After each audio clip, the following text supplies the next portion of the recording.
তত্ত্বাবধায়ক সরকার ব্যবস্থা প্রশ্নে সংবিধানের ৫০ সংশোধনী নিয়ে হাইকোর্টের রায় পড়া শুরু হয়েছে। এ নিয়ে বিস্তারিত জানাতে আদালত প্রাঙ্গণ থেকে যুক্ত হচ্ছেন সহকর্মী রাকিব হোসেন। রাকিব, সংবিধানের ৫০ সংশোধনী নিয়ে রায় পড়া তো শুরু হয়েছে, সবশেষ কি তথ্য আছে আপনার কাছে, বিস্তারিত জানাবেন। যেমনটা বলছিলাম, আসলে ৫০ সংশোধনী নিয়ে করা দুইটি রিটের উপর রায় পড়া কিন্তু ইতিমধ্যে শুরু হয়েছে। এই আজকে কিন্তু হচ্ছে সংক্ষিপ্ত রায় জানানো হবে এবং পূর্ণাঙ্গ রায়ের বিষয়টি কিন্তু পরে আসবে।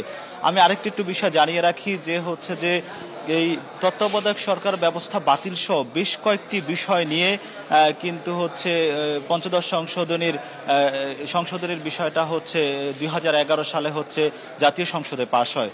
এটা নিয়ে গ্যাজেটে প্রকাশ করা হয়। সেখানে কিন্তু সংশোধনীতে শেখ মুজিবুর রহমানকে জাতির পিতা উল্লেখ করা হয়। এছাড়া সংরক্ষিত নারী সংসদে হচ্ছে ৪৫ সদস্যকে হচ্ছে ৫০ আসন করা হয়।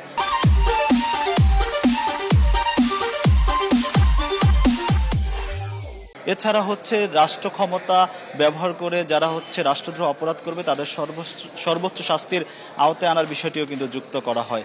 এইসব বিষয় নিয়ে কিন্তু হচ্ছে গত ৫ আগস্ট যখন শেখ হাসিনার পতন হয়, পতনের পর কিন্তু এসব বিষয় নিয়ে কিন্তু দুইটি রিট হয়, পৃথক দুইটি রিট হয়। এই রিটের প্রেক্ষিতে কিন্তু আজকে হচ্ছে রায়ের দিন ধার্য করেন হচ্ছে আদালত এবং আজকে কিন্তু এখন রায় পড়া চলছে এবং রায়ের পরে কিন্তু আসলে জানা যাবে যে হচ্ছে যে তত্ত্বাবধায়ক ব্যবস্থা বাতিল, সে বিষয়টা তত্ত্বাবধায়ক ব্যবস্থা থাকবে কি থাকবে না সে বিষয়টা কিন্তু আসলে রায়ের পরেই জানা যাবে। এখন পর্যন্ত ছিল এই সবশেষ। রাকিব হোসেন, ধন্যবাদ আপনাকে।